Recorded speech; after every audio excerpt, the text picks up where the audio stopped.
Good afternoon, everybody. This is Dave Kropf, and welcome back to another episode of the 52 Qs podcast, your weekly insight into the world of production, library, and sync music, whether you are brand new to the industry or maybe you already have like a ton of sync placements, an IMDb page, a mile long. I promise you, you are in the right place.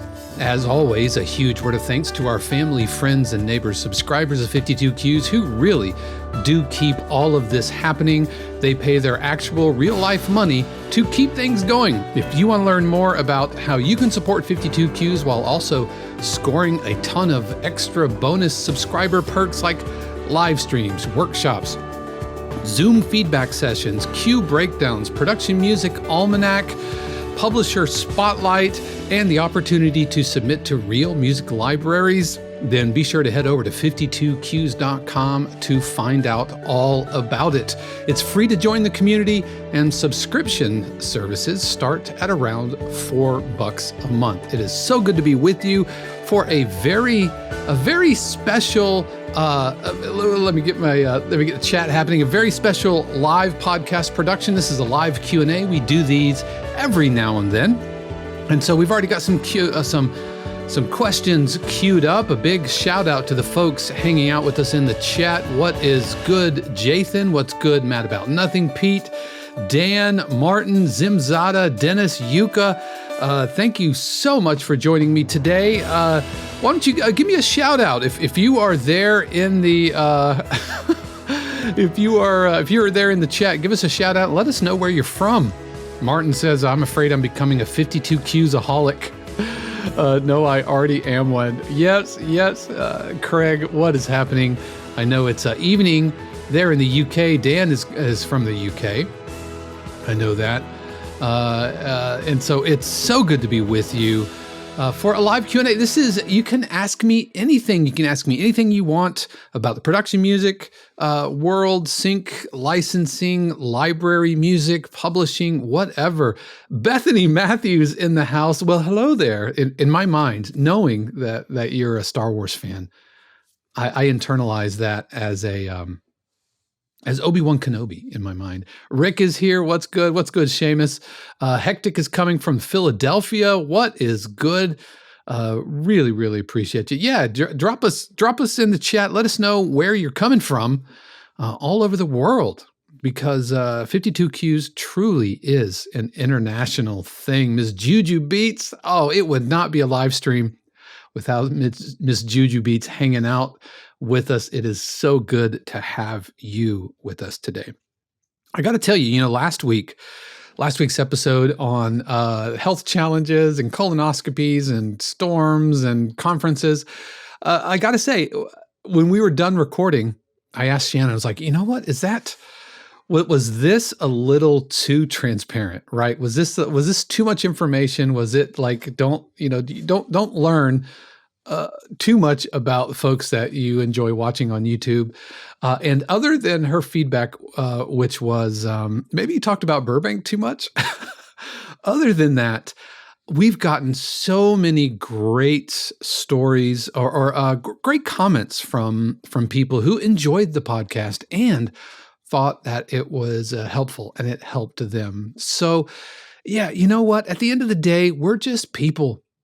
I know I'm on YouTube, and I know that whatever, like as far as celebrity goes, I'm well past the double letters. We're into like letters and numbers, A list, B list, C list. So there's that, but we're just people, which means that the publishers that you're pitching to, the collaborators, the folks that you see on YouTube who are where you want to be, they're just human beings.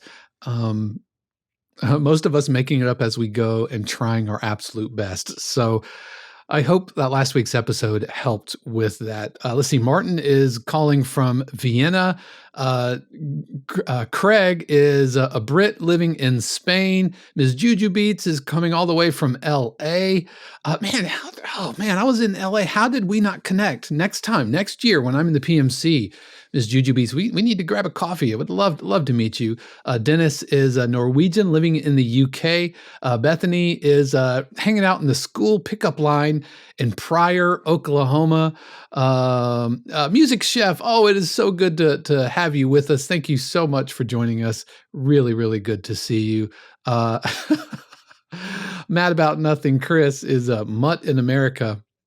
And Dennis, or Dan says, I know it's real life. Great to see everybody has their own stuff going on in life. Really lovely of you. Agreed. Well, thank you so much. Thank you. Yes, Ms. Juju Beats, next year, we're getting Shannon on a plane, and we are coming back to LA for the PMC 2025. And if you are hanging out, then in LA, then we'd love to meet you. Oh, Will. Oh, excellent. I like the Music Chef.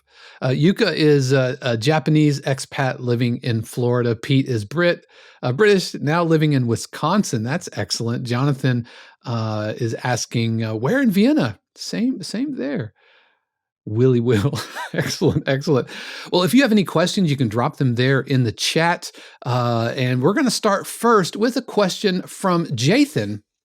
And Jathan asks, is it safe or best practice to upload tracks to SoundCloud that may have already been distributed to Spotify, Apple Music, or iTunes, or even YouTube, or even tracks that haven't been distributed or placed? That's a really good question. It kind of varies by publisher. If you're working with a publisher, if you put anything out on SoundCloud that is for public consumption, meaning it's not set to a private link, and parenthetically, I just got a message today in SoundCloud that SoundCloud's redoing their private links. I think they're about to break all of the private secret links.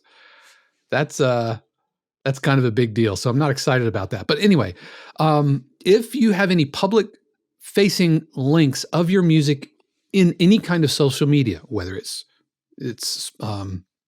SoundCloud or if it's in your Instagram reel or whatever, it's always best to notify your publisher, just asking permission. In this instance, it's not better to ask for forgiveness than it is permission. But most of the publishers that I work with are very cool with it, as long as you put a credit, you put a note, and you can do that as a thank you or this provided courtesy. And if you're posting it up to LinkedIn or posting something up to YouTube or posting something up to SoundCloud, it's great to credit your publishers. And it creates awareness, right? So you're able to say, yes, this was published. A huge thank you to, Inside Music, or a huge thank you to Catapult, or whatever publisher you're working with. But do make sure that you check in. Now, if they've been released on the DSPs, that feels a little bit different. If your publisher has distributed, or if you've distributed it, ultimately we want to point people to the DSPs, because at least you have the opportunity to get some back end, some royalties. And so if you're just kind of pointing them to your SoundCloud, then that kind of eats into that. But if things that haven't been distributed, then absolutely, I put those up on my SoundCloud, typically a private link, and then I'll put that private link out onto my website or whatever. When something makes air, if it's not distributed through the DSPs, then I will turn that link public. I try to remember, I don't always catch those. But if something is in the DSPs, then I say don't put it up on SoundCloud, because you're only taking money away from yourself, where you could get a few extra pennies. It's not going to be much, but it's a few extra pennies. We also had a question from Craig, who I know is in the chat, but Craig asked a question over in the thread. He asked, what's a good number of placements needed a year to sustain a reasonable, as in basic, bill-paying lifestyle? Whoa, man, that's the billion-dollar question. Like, how much music do you have to have out there to do this full time? And I mean, we're really talking about hundreds and hundreds of cues. Just being real. We need, I mean, to like the thousands of cues. I have about 800 cues that are published. Not all of them have been placed. And I average anywhere from my highest royalty statement was like 22 grand. My lowest royalty statement was 41 cents. But I average about anywhere between 7 or 8,000 to 3 to 4,000 per quarter, just depending on the quarter, depending on how much I'm pushing into it. And so multiply that. If we say the average is, let's just say $8,000, then do the math on how many. Well, let me do the math. I think I've got a calculator. Let's pull up a calculator. If we say 8,000 times 4 quarters, wow, this is not hard math. I don't know why I'm having to use a calculator. That's 32,000 a year, and that's before taxes. And so you always need to pay the tax man. And so the take home is probably a third less than that. But that's with only like my 800 or so cues. But if you have 1,000 cues, if you have 2,000 cues, then what you're doing is you're buying more lottery tickets. Or what? Let me say this another way. I'm in the middle of listening to Rich Dad Poor Dad, the audio book, and he said something similar to this. And what you're really doing is the more you have out there, right? The more assets you have in play, then the more you are mitigating the risk, or you're mitigating the liabilities. I'm hoping I kind of, yeah, I think that's the way he says that.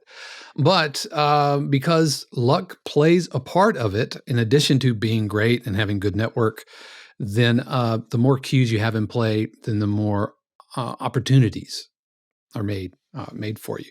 So I would say a minimum of 1,000 published cues is a good start towards full-time income. And I don't think that people who don't make it in the industry, I don't think it's a question of if they're not getting placements, because that's a snowball that takes time to grow. I think it's patience and tenacity. If you're able to pour into this and put full-time energy into it. See, for me, I don't necessarily put full-time energy into writing because, well, I teach full-time at Full Sail, and I do all the department chair stuff because I'm a department chair at Full Sail now, which is super exciting, but that's my full-time job. The other full-time job I have is 52 Qs in the community and mentoring and coaching, doing the podcast. And it is another full-time job, and writing is part of that, but I am not pouring full-time effort into this necessarily, if that makes sense. So I would think 1,000 Qs, give yourself anywhere between 5 to 10 years for that snowball to grow. And that feels about right.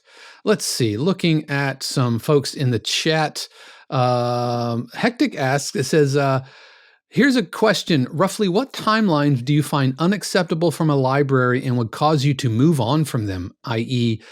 Email acceptance, but X number of weeks until a contract, X number of weeks till an album, etc.? That's another good question. And I'm assuming this isn't a taxi necessarily situation. This is a pitch to a library, and maybe they accepted, but I would always give the library the benefit of the doubt. And this is something that I am increasingly learning as I am on the other side of the publishing side of the business. These publishers are really busy. Most of them are small teams. These libraries aren't giant. I mean, we're not talking about libraries that have sales teams like Universal or BMG or the big like Atomicas and right and Extreme. We're not talking about giant organizations. We're talking about very small organizations. And so when they open submissions, it's very likely that they will get a flood of submissions, and going through those and giving composers proper consideration takes time. Not to mention that just life happens and conferences and colonoscopies, right? These all happen as well. So for me, I always try to err on the side of um, hoping for the best and not assuming that in the absence of fact, my deepest fears and insecurity are truth.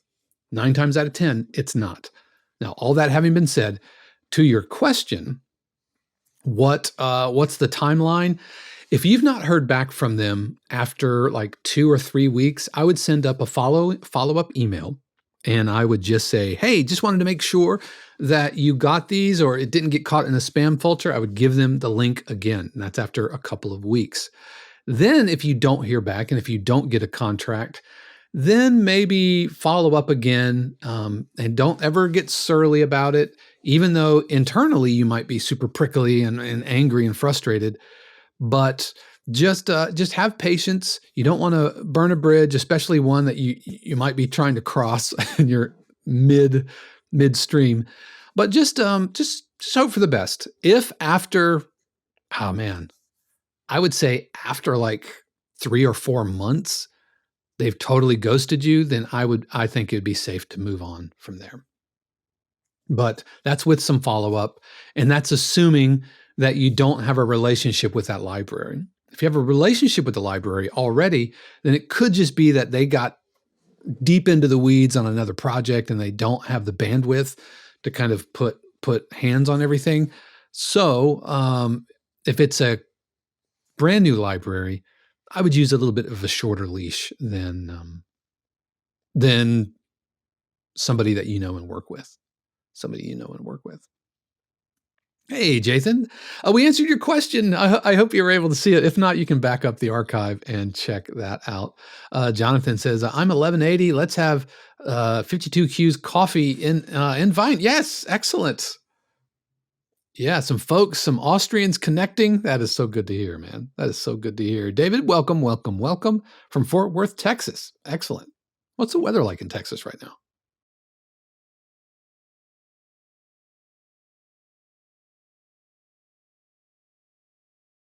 Excellent, excellent, excellent. So I hope that answers your question, Hectic. It can be a little tough because you don't want to torture a relationship just as it's beginning, and the tenderification of relationship building doesn't necessarily translate as well to professional relationships and professional networking. And as much as we would, swipe left or swipe right and count somebody out, I think we could give them a little bit more leeway. I mentioned at the top of that answer, I'm assuming we're not talking about taxi. And what I mean by that is with taxi, if you are submitting to a taxi brief, I don't think you owe the library, whose name you don't even know, if something gets forwarded, you don't owe the library any kind of loyalty. I hope that's okay to say. You don't owe them anything, and this is the balance of the equation, right? If libraries get to ghost us when we submit something up and it gets forwarded and then we don't hear anything back, I litigated this spring of last year. I don't want to necessarily uncover my thoughts, or I don't want to unpack all of that all over again. You can look at last year, but if you submit something to taxi and it gets forwarded, go pitch it somewhere else. Send it to another taxi brief. If they're allowed to ghost you, then you don't owe them any kind of loyalty. But if they reach out and you have already placed that queue with somebody else, then be upfront about it and just say, you know what, that's already been scooped up, but I'd love to write you something in the meantime. The nuclear option is have something on standby. So when you tell them, hey, this got picked up, you're like, this got picked up, but here's one that's already ready to go. And that's the power move right there. That's the power move. But that's what I meant by taxi. Royalty Free Music Collective says those taxi libraries owe you $5. Yeah, taxi can be tough. Taxi can be tough. I've talked about taxi before, and I I like those Taxi guys. Michael's an awesome dude. I think he's very, very earnest, but it can be somewhat it can wear you down, which just like auditioning and that kind of thing. Well, no worries. It's Mark. No worries, man. Other questions?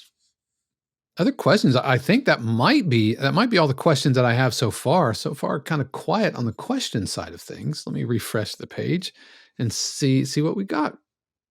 How else? Or let me make sure I haven't missed any questions.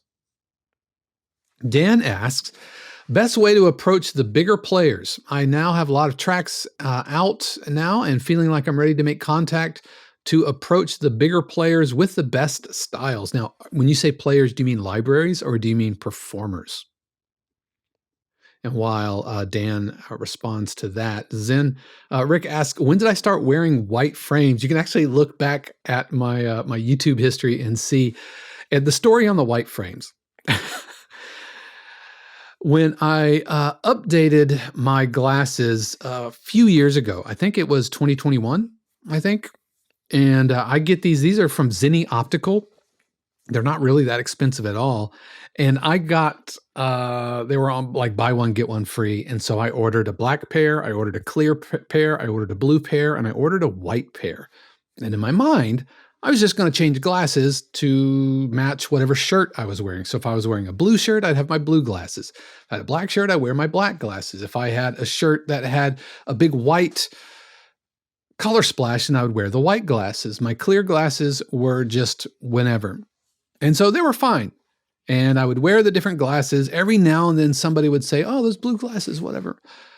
But without fail, every single time I put on my white glasses and went out and about, somebody would say something, whether it was at the grocery store, whether it was a drive-thru at Starbucks, whether it was doing a live stream or whatever. Somebody would always say that. Say, hey, nice glasses. Oh, cool glasses. Love the glasses. Oh, those are really unique glasses. And so in my mind, I'm like, these are just colored glasses. Just I have a lot of them. But I noticed that people noticed them. And so I started wearing them more often to the point where they almost became part of my branding. It was unintentional. It's not like I did any market research or focus groups to say like, what color glasses would people resonate with, would make me stand out in a crowd. But the white ones, just people gravitated towards them. And so I kept using them. I kept wearing them. And people were commenting when I would go to the Taxi Road Rally, or I went to PMC a few years ago. You know, people, oh, I recognize you because of the bald head and the white glasses. This past PMC, met somebody who saw me literally across the courtyard. It's like, and I'm 6'2", so I'm kind of tall, but saw you across the courtyard. I recognized the white glasses. So I've leaned into it.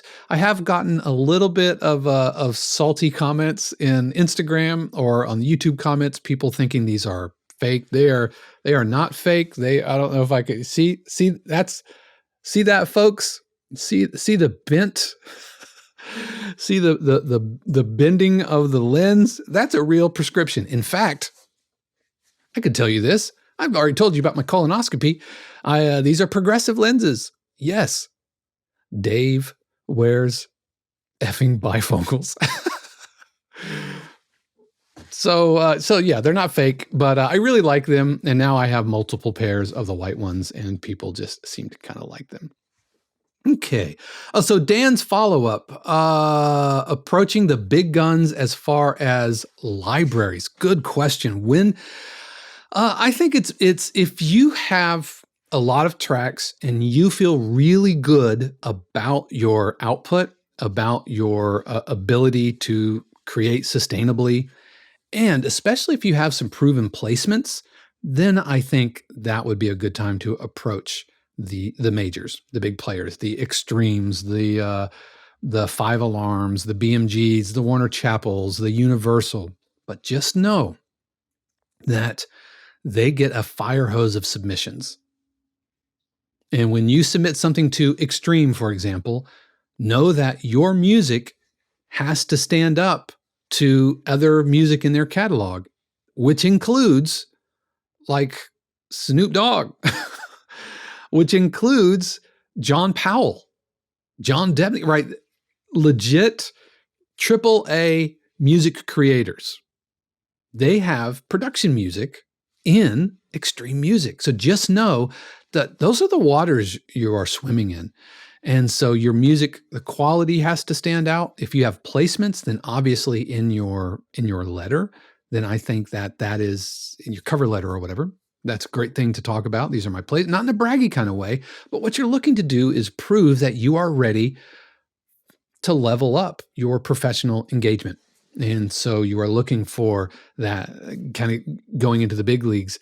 But if you don't have all those figured out, if you're not sitting on, hundreds of cues, if you don't have placements and you can point to those placements in your IMDb, then you might not be ready for that. I'm not saying they wouldn't accept you. I'm just saying that kind of stuff goes a long way. So I would say if you have several hundred cues in the can, you're published and you're starting to see placements, then it's probably a good time. This is, of course, assuming that the libraries that you're working with, that you can still maintain and support those guys too. So yeah. Thanks for the question. Really, really appreciate it.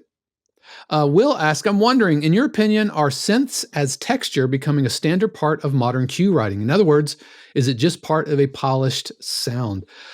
Yeah, actually.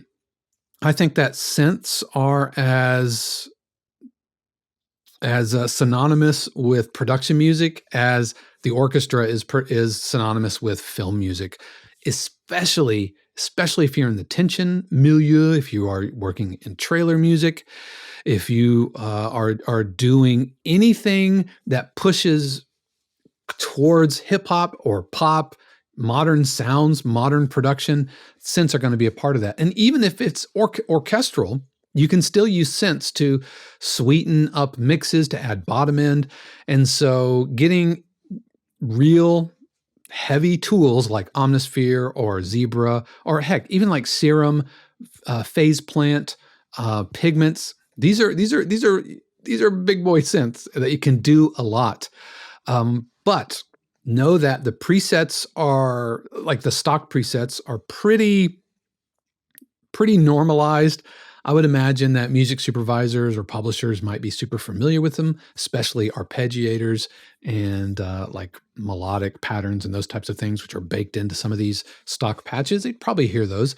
And so either making your own patches, whether it's bringing in samples and doing a granular thing in Omnisphere, or making your own synths in Serum or Pigments, I think making your own or finding a resource that has amazing patches that are bespoke patches, right? And custom patches. So this is why I like The Unfinished. Matt Bowdler, theunfinished.co.uk. I'm not sponsored by Matt.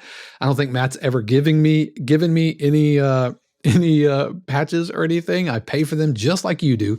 I am on this mailing list and I do get them at a discount when they first come out. But I think moving past just the stock presets, which is a real feat for Omnisphere, but moving past those presets, I think are a smart move.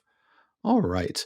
Royalty Free asks, what kind of year am I having sync-wise? Actually, a pretty exciting year. My last royalty statement was about $3,000 or so. Had about a $8,000 last quarter. Because I'm wading into the publishing side of things, my writing output has gone down. The last few years I've averaged about 3 cues per week. This year, well, let's see. I think I can tell you. I have a playlist here that has all of my cues for the month, or cues for the year. And this year is the year of resolve, because I think I've talked about this. I put a year. And so, or I give each year a theme. And we are week 42. And so yeah, I'm 49 cues. So I'm averaging about a cue a week. and it seems to come in spurts. Like right now, I'm coming up on an end of October deadline, and I have 8 more Latin pop cues to write, but I have some help. I'm collaborating with Jeff LaPlante, who is helping me out. And next week, you will be able to hear one of those cues, one of them that I wrote during the live stream. It's called Dimbo. See, I don't even have Dimbo on my, I don't even have that cue. Here I Dimbo again. And I'm going to go ahead. I'm going to add it right now to the playlist. There we go. And boop. All right. Awesome. So that's how my year's going so far. And the publishing side of things keeps me super busy. And I've really enjoyed it. But I do know that I have to be careful about losing my compositional self at the service of being a publisher. So yeah. Oh, good. Ms. Juju Beats asks, what's the trick to creating music that is both commercially viable and artistically satisfying? Man, that's another million. You guys are asking great questions. Great questions. And I was going to do a podcast episode about this, but here is my treatise on this. And this might be a topic at some point. I think there are three areas that we need to focus on. All right, so these circles are not to scale, okay? All right, so the first the first circle is what we really love, right? This is what we love to do. This is a heart, by the way. This is what we love. It's either music we love listening to, or man, I cannot get enough of this music. This is amazing. I love this music. And then we have music that we can do well. This is your superpower. Okay. Then we have what the libraries need, or what is marketable, or what is selling, what is getting placed. And so our entire career consists of pushing these circles together so that eventually they essentially become one circle. One circle. Okay? What you love matches what you can do well, which matches what is being sold. And so I think a lot of people, when they get into trouble, they focus on one of the three without considering the other two. So my superpower is I like working with grooves and everything, but I don't necessarily consider what I can do well. And so if I'm a drummer and I love playing jazz and I can play jazz well, that's great. But if nobody needs jazz, then I shouldn't just be recording a bunch of jazz and making a bunch of jazz and throwing it out there because nobody needs it. Or maybe my production chops aren't that great. And even though I can play jazz amazingly well, maybe I can't record it, or I don't have the mics, or the room sounds like garbage. And so I can't actually pull that off, right? My skills aren't leveled up to be able to do that. Eventually, when you work with the library long enough and that trust is there and the relationship is there, eventually the goal is to get to the point where they ask you, what do you want to write? Where are you at artistically? And that's a good place to be in. Doesn't always happen, especially as you're chasing briefs and all of that kind of thing. So to your question, the trick is finding things that you're good at that overlap what you really, really love, and trying to find a segment of the market, of the library industry, that needs part of that, and then bending either your superpower or your passion towards the thing that is getting sold or getting bought, I should say. So that's the secret. Every week I talk about how this episode and the podcast and the community, the channel would not be possible without the amazing support of our family, friends, and neighbors, subscribers of 52Qs, who do pay their actual real-life money to keep all of this going. And in addition to being thriving members of the community, as well as supporting me and Shannon and everything that we're doing here, they also receive extra perks like live streams, workshops, Zoom feedback sessions, hundreds and hundreds of hours of video archives, weekly Q breakdowns, production music almanac, living ebook, and the opportunities to submit to real music libraries. Now, it's free to join 52Qs. You can just go to 52qs.com and sign up, be a member of the community. We would love to have you. It will always be free to join the community. But if you've been watching, or if maybe this is your first time, but if you're wondering, is there a way to kind of level up my production music skills in the industry, meeting like-minded, super friendly, very generous composers?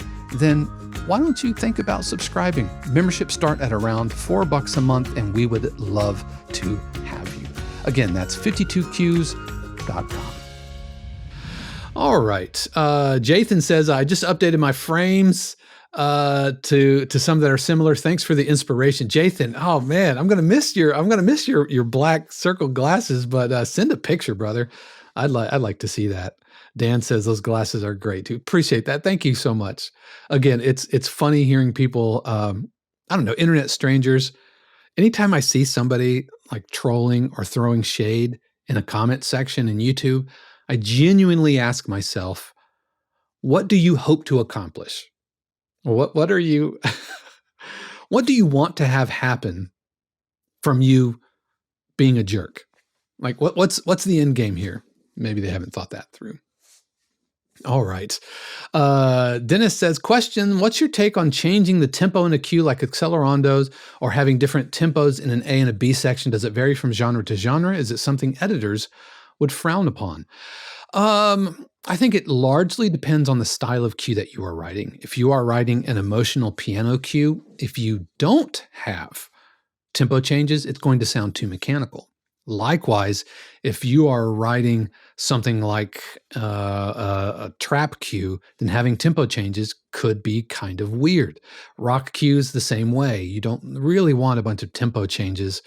I would say the more emotional, the more dramatic, or the lesser the instrumentation. I'm gonna see if before I say that, let me make sure I believe that. The more emotional and dramatic, or the less instruments you have, then the more not only can you get away with tempo variations, the more you need to have tempo variations, else things will sound too mechanical. That would be the only thing that I would imagine editors frowning upon is if they need to create loops, if they need to go in and actually edit your cue, then that could be difficult for them. So like your tension cues, your hip hop cues, your dramedy cues, those types of things.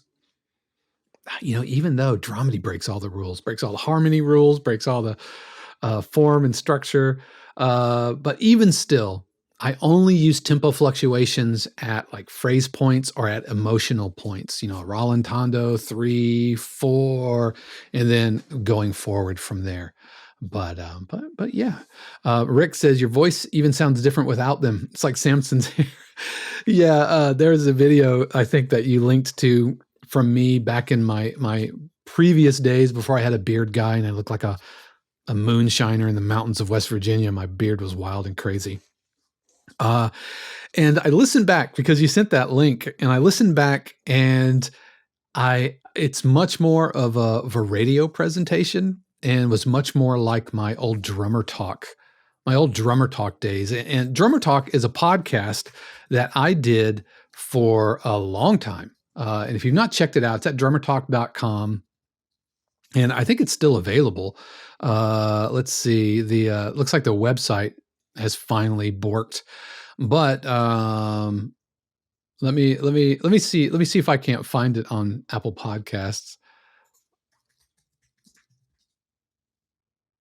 Yeah, yep, there it is. There's Drummer Talk, And you can go into Drummer Talk, and you can see the last episode was in 2015, and I'll play a little bit of it for you. And any knots in the wood. That is not me, but here it is.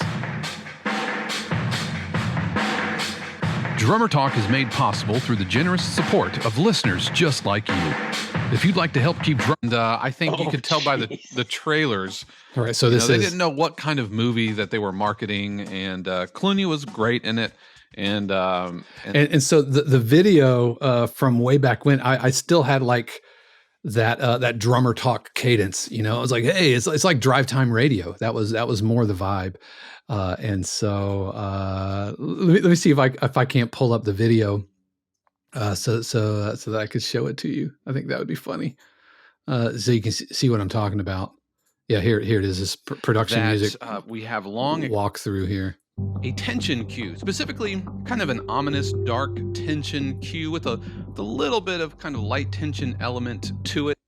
Yeah, it's my radio voice, and so I don't really do my radio voice much anymore. It's a little bit too like, hey, weather on the threes with drive time, all that kind of stuff. So yeah, that's one.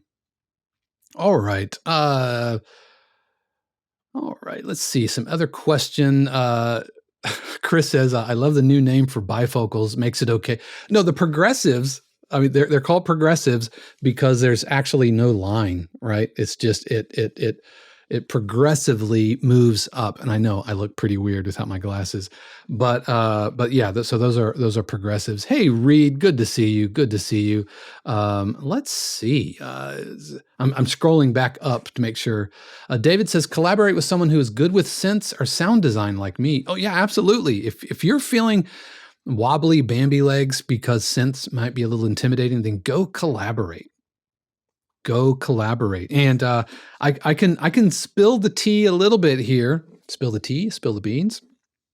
For you friends and family subscribers, we're going to be cranking up a new feature for you, which is called the Collab Corner. We're going to set up a space where if you need a guitarist, or if you need synth help, if you need a vocalist, we're going to set up a forum space for you to connect. And that is for the friends and family subscribers. It's going to take the place of the friend zone space over here, which is cool, but it's kind of underutilized, the friend zone area. And so we're going to convert that into a collaboration space so that friends and family can connect and can collaborate, because I can't do this all on my own. Yep. Excellent. Royalty Free says, thanks for the update, Dave. I'm having my best year yet. Into the double digits in sync will out-earn my wife's part-time job for the first time. Heck to the yes. Congratulations, man. Congratulations. That is amazing. Good on you, man. Dan says, they're just deeply unhappy people, Dave. I'm 40 next year and just have no time for those kind. Oh, you talking about like the angry internet trolls? Yeah, it as hard as it is, I try not to let it stick on me. Dan likes the Bonham.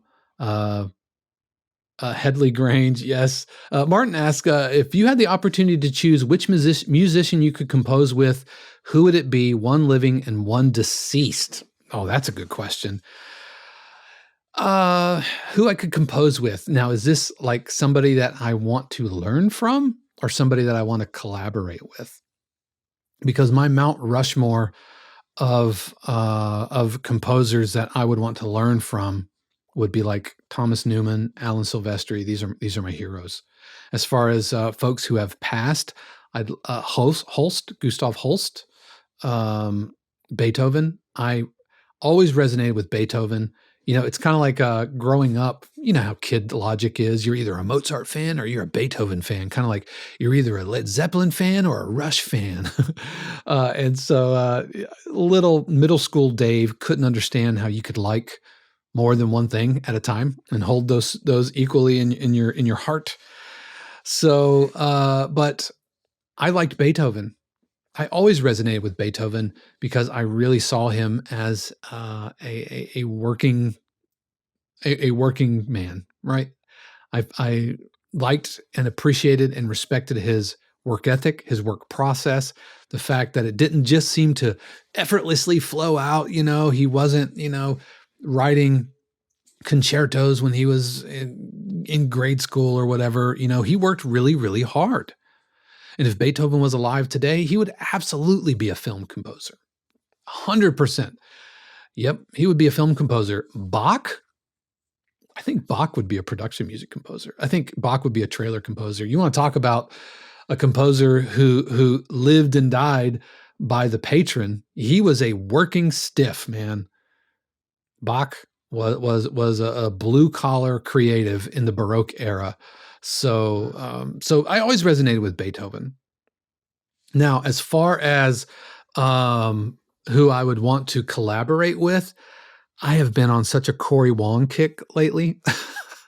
He just amazes me, and I'd love to work with somebody like that. But to be honest, I so enjoy the collaborations that I'm able to do with folks here in the community. I need to get better at it. I am so used to the one man show mindset that I will often wait to the last minute and then not have time to collaborate. So this is something that I'm trying to get better about as well. Martin's a Rush fan. Yeah, I'm a Rush guy as well. And especially drummers. You're either a Rush fan, you're either a Pert fan or a Peart fan or a Bonham fan. I always gravitated towards Neil Peart. I appreciated his intelligence. I appreciated his accuracy. He didn't, have like a deep swagger pocket like Bonham had. We played that clip from Drummer Talk, which was a clip from When the Levee Breaks. It's not going to sound like that, man. If Neil Peart played that in the studio, it would be so precise. But there's something about that performance, that umami that Neil Peart doesn't necessarily have. But as a student of drums and percussion, I appreciated Neil Peart. Yep.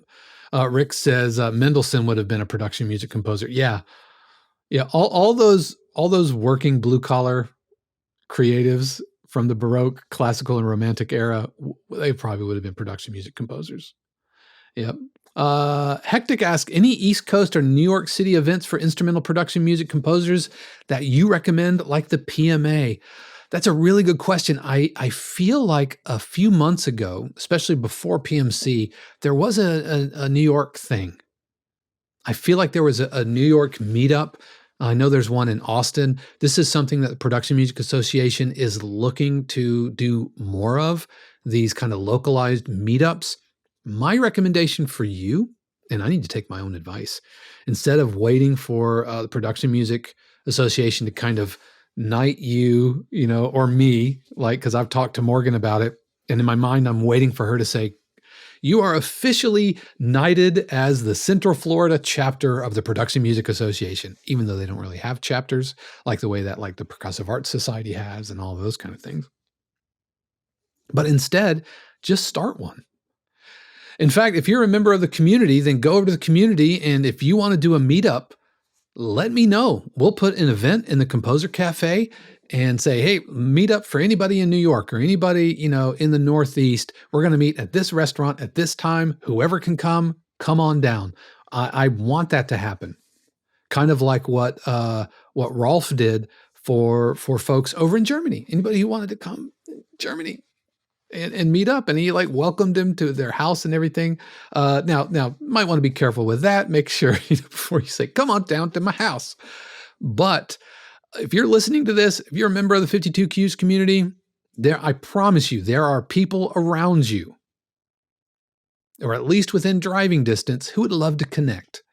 So just let me know. Tell me a when, tell me a where. We'll put it in the event, and we'll talk about it. Shannon will talk about it in the weekly little chat. Let's make it happen. Yep. But to answer your question, I think they do have something that happens. If you're not already, join the Production Music Association, because they do send out emails and stuff about that kind of thing. Royalty Free asks, have I delved into Kontakt 8? I have not. I'm still, to be honest, I haven't upgraded to Complete 15. I'm still a little salty about the way that Kontakt upgrades. because I have so many patches saved into my Logic library, custom patches that are Kontakt instruments. I loaded up and made all the settings, and that's great. But then when the next version of Kontakt comes out, it's like Kontakt 7. So it's literally a different plugin.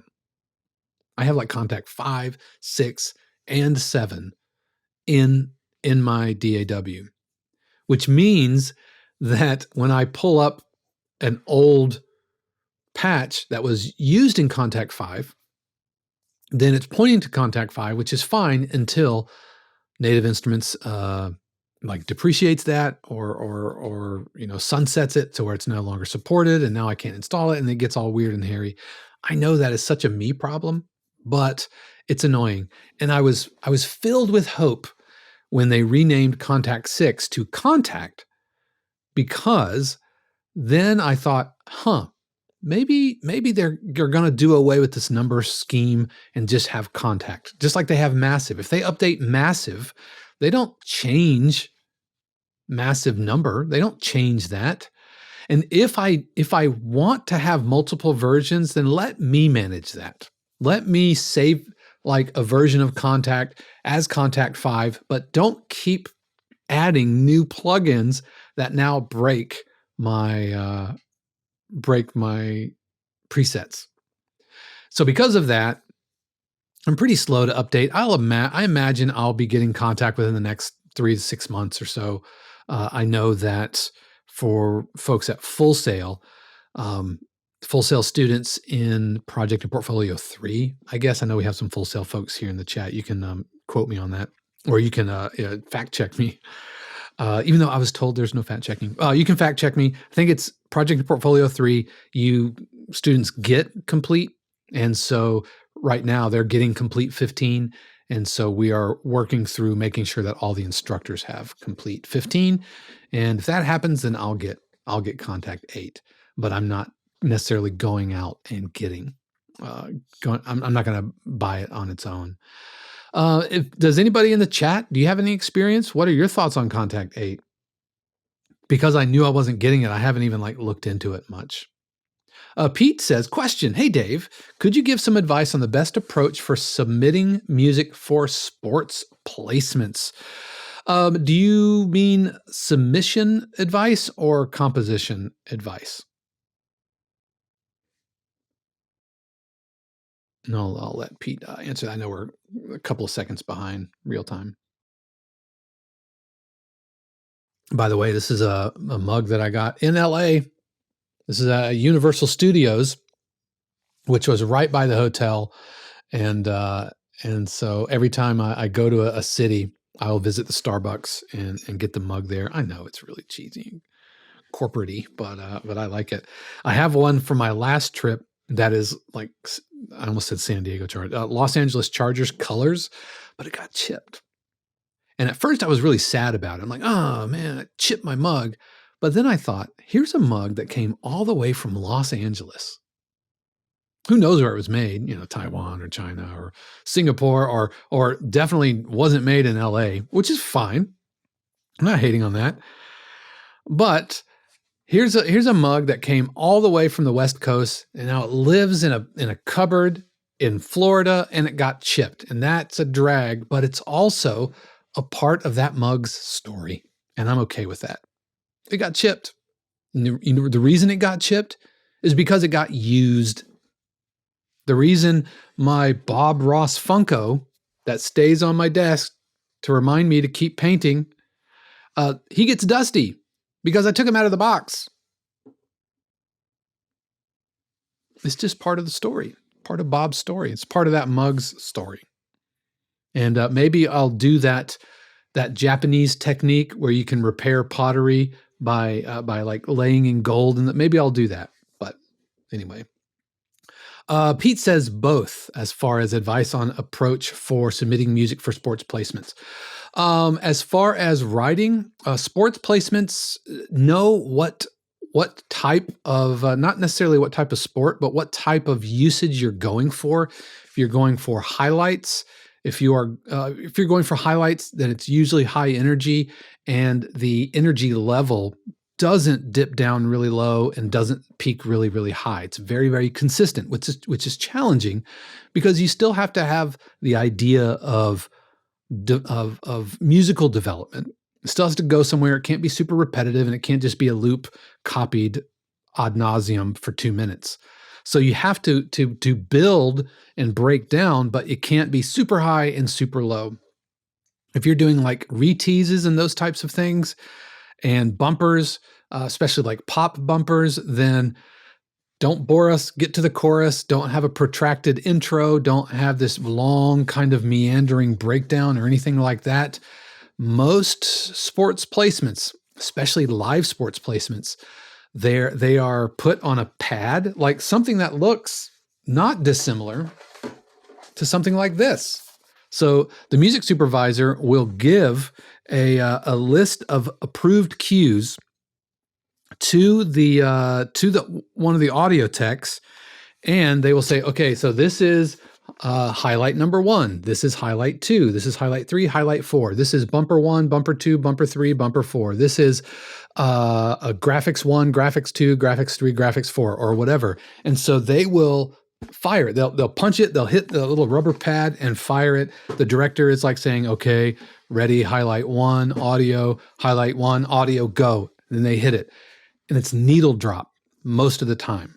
I mean, when they assign them to the pad, right, they can kind of scrub in and find a good drop point, but this is all live. It is so seat of the pants that it's got to be easy. It's got to be fast, and it's got to be frictionless for the music supervisor or for the audio engineer to put onto the pads. And so they're just there, 1, 2, 3, 4, or however many. And so when these producers and music supervisors, when they find something that works, then they'll just keep going back to it. And I have proof of that because one of my cues that I released and published back in 2015, my first season with the NFL, it got air last Sunday. It's called Come At Me Bro. It was later retitled to Hit Me Up Bro. And this is a cue that just works. Just works. And so I don't tell you that to brag, but only to say that good cues will get used, and no good cue goes unnoticed for long. And even if it takes a couple of years, if you find something that works, that they like, they're going to keep gravitating towards it, and then it will just float around in these playlists. And they'll swap things out, and they're like, oh, Come At Me Bro is still like that. And so it gets used again. Now, as far as pitching, that's if you understand all of those aspects of how to make sports focused music for sync, then just make sure that you're pitching to a library who actually publishes to sports. If you want to learn more about sports broadcasting, I did an episode a while back with Rob Astor, who is my publisher for CBS. And let me see if I can find that up. Yeah, and I'll put a link here into the with production music ones. This is what happens. All right, so it's called Writing Cues for Sports with Rob Astor, and I will put a link to that in the chat for everybody that you can check that out. But if you're watching this, there's the link if you want to dig that up. And Rob talks in depth about the different types of placements and best practices. All right. Hectic says, I had some troubles going from Kontakt 6 to 7. Yeah, it's Native Instruments and Kontakt is dangerously close to getting into Microsoft Word territory, where it's just bloatware at this point. Like I feel like we're like a couple of AI singularities from a little paperclip, popping in and saying, tink, tink, tink, tink, tink. It looks like you are trying to make a sampler instrument. And so that's super frustrating. And so it's just bloatware, and it's really, really, yeah. Let's see. Royalty says, I like Kontakt 8. It's bigger change than all the previous upgrades. Well, that's good to hear. That's good to hear. Can you scale the windows better? Is it high res? That's one of my biggest beefs with Complete Control is you can't move the window. Not to mention it's like a wrapper around other plugins. It's really slow and sluggish, and I'm not down. I'm not down with that. What's up, Dave? Good to see you. Thank you so much for joining us. And Pete, you are very, very, very welcome. Will ask, I've just learned that starting with Kontakt 7 in Cubase, Nuendo, Logic, Kontakt 8 should replace Kontakt 7 auto-magically if Kontakt 7 has been uninstalled. Well, that's interesting. But in terms of how I use it, let me I can pull up a session here so you can kind of see what I'm talking about. Let me go on. I'll do a new MIDI instrument. I have a ton of patches saved like over here. And so here is it's instrument. So user patches, bass. And so let's find one that is. So there's my jazz upright bass. And you can see it's still showing as Kontakt 5. Right? Which is fine, but Kontakt 5 is running in demo mode right now. Why? Because something's borked with this Kontakt 5 install. Whereas if I were to just pull up a massive plugin or something like that, it overwrites it. It doesn't create a different iteration of that same plugin. Yep. Royalty says, seems like they've smooshed parts of Complete Control and Machine into one instrument. As far as Complete Control or as far as the new Kontakt? Martin asks, if you pitch a cue to an exclusive library, e.g. Rob Astor, how long should you wait before offering the piece to the next library if you get no feedback? Yeah, this is kind of similar to what we were talking about earlier. If you pitch it and you get ghosted, then I would follow up after 2 weeks. I would follow up 2 weeks after that, and then one more time. If after 6 weeks you haven't heard anything, then I think that's fair. I think a month and a half is plenty time to wait for somebody to respond. Now, if they're responding to you, then that time frame kind of gets reset with every email. So yeah, I would check that out. But 6 weeks, and that's just a rough thing.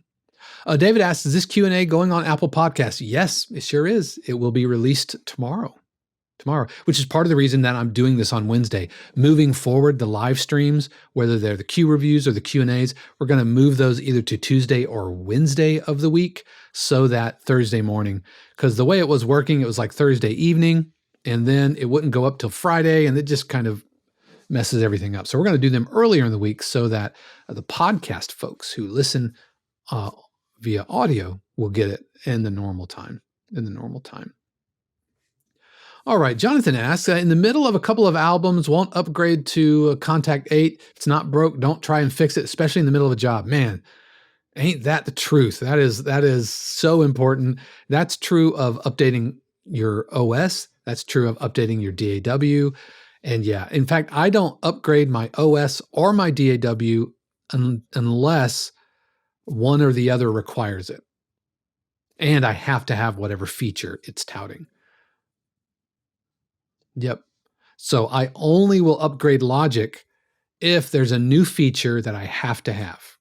I will only upgrade my operating system if the new version of Logic requires it. Yep. So I'm going to stay on whatever we are right now. I think, like, didn't macOS Sequoia come out? And nope. Until Logic requires it, I'm not going to do it. And by the time Logic requires it and I update my OS, hopefully all of the bugs and everything will be ironed out. Because, man, when Logic 11 first came out, it was riddled with bugs. Oh, Royalty says, I mean, in terms of Kontakt 8 seeming like a mix of their other products. Got it. Dan says, I stay at least one clear OS behind too, still on Ventura. Yeah, the new stuff in Logic, the new AI players, ChromaGlow is pretty darn great. I gotta admit, ChromaGlow has kept me from buying, it's the Sound Toys one? The Sound Decapitator, is that what it is? Yeah, ChromaGlow has kept me from buying Decapitator as a saturation plugin. And it's really pretty. I think it's a little processor intensive, and all of the animation and everything isn't doing it any favors. By the way, you don't have to get fancy with the animation. I'm looking at you like 2012 8DO, putting all the animation into the Kontakt. This is unnecessary. So all of the crazy animation and the color changing and everything, it's just taking CPU cycles away from the instrument itself. So yeah. All right, we have time for a couple more questions. If anybody has any questions, let me check the forums over here to see if anybody has followed up with any other questions. I don't want to miss anything.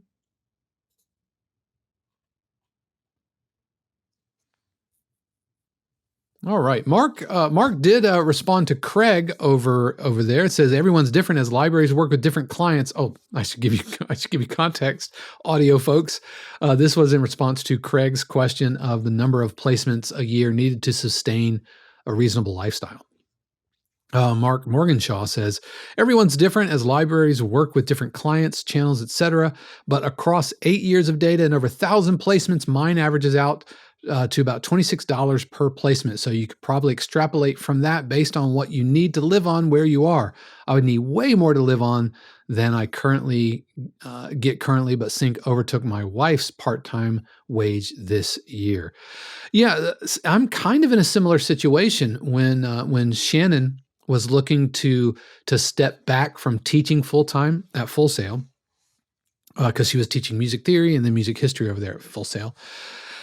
When she wanted to step back and push into being a music director, which can be notoriously unstable, my income was able to allow her to do that. And not in a the wife shouldn't work, not in that kind of way, but in a way that as a husband, I want to do everything that I can to help my wife fulfill her dream, to be the best version of herself. And at the time, the best version of herself wasn't, grading music history papers. It was being in an orchestra pit. It was, being on stage on a Sunday morning, leading a praise team and training vocalists and creating musicals and musical presentations. And so that's what she needed at the time. And so I was very thankful that my Sync income was able to offset that, the pay cut that she essentially took when she left teaching full time. Dan says, yeah, Decapitator is the saturator one. Kush Omega Saturation 4-pack is great too. Yeah, I saw a video that took, I think it was Decapitator and ChromaGlow, and it's almost a 1-to-1. It's pretty, like, I think Logic cut it a little too close. It could be a copyright infringement. Like some of the and maybe this is just something that all saturator plugins have, kind of like how all compressors have the same types of knobs. But it's very much a 1-to-1 type of a thing.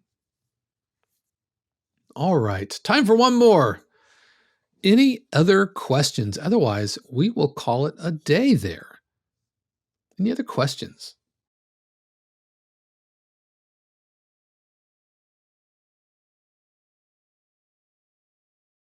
Dan says I should make my own dechromanator.